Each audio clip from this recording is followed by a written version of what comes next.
suis Lucille Piquer, j'ai été cavalière pro et enseignante d'équitation pendant 15 ans et j'ai découvert que l'ouverture des sens permettait une équitation plus fluide et respectueuse. Alors dans la notion d'éveil des sens, c'est donc d'ouvrir son potentiel sensoriel, c'est-à-dire d'ouvrir vraiment son écoute, sa vision, mais aussi ses ressentis physiques pour rentrer dans le monde du cheval. Du coup, quand on ouvre nos capacités sensorielles, en rentrant dans son univers à lui, qui est l'univers des sens, eh bien, il y a une connexion qui se crée entre nous et une compréhension qui est beaucoup plus facile et fluide. Donc là, aujourd'hui, je vous présente Twist, qui est un cheval qui est né à la maison et que j'ai vendu à l'âge de 4 ans. Puis ça s'est pas forcément très bien passé. Il est revenu à la maison là depuis cet été. Je le laisse vraiment se détendre comme il a envie. J'observe un peu sa locomotion. J'observe comment lui il se met en mouvement. Donc là, quand on parle d'ouverture des sens, en fait, je peux déjà pressentir qu'il va se relâcher. Juste en connectant vraiment à son énergie, à sa vibration, à ce que je ressens de lui. Je viens d'un milieu équestre très classique où, quelque part, l'animal doit céder à une pression, à une demande. Et dans cette approche-là, on n'est plus du tout dans le ordonner et céder, on est plus dans le ressentir et sentir, où en fait on va avec lui et on vient l'accompagner dans ce qui se passe à l'intérieur de lui-même.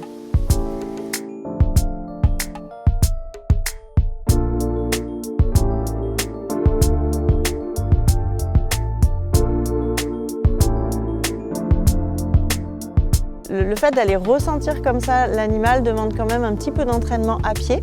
Voilà, il y a des techniques qui sont rapides à apprendre mais qui sont nécessaires, par lesquelles il est nécessaire de passer.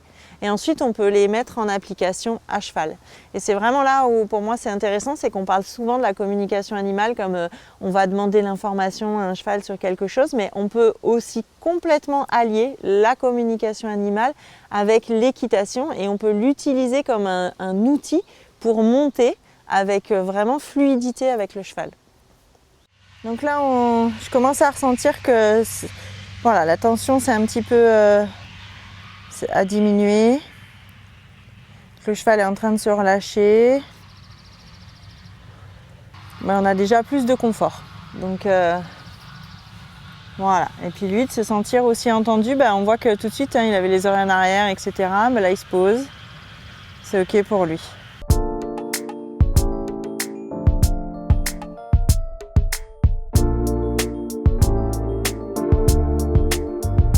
Alors, il y a un exercice que j'aimais beaucoup faire à mes cavaliers que je coachais, c'est d'aller sentir dans le mouvement que je ressens dans mon bassin, de ressentir le poser des membres de mon cheval.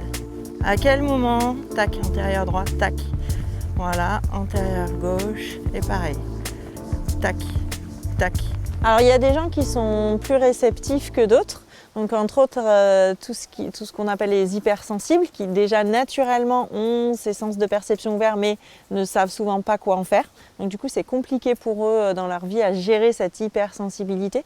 Donc ces personnes-là, eux, ont besoin d'apprendre. Quand on est hypersensible, on a besoin d'apprendre comment gérer toutes les informations qu'on reçoit et de les trier pour en faire quelque chose qui soit compréhensible et qui nous serve.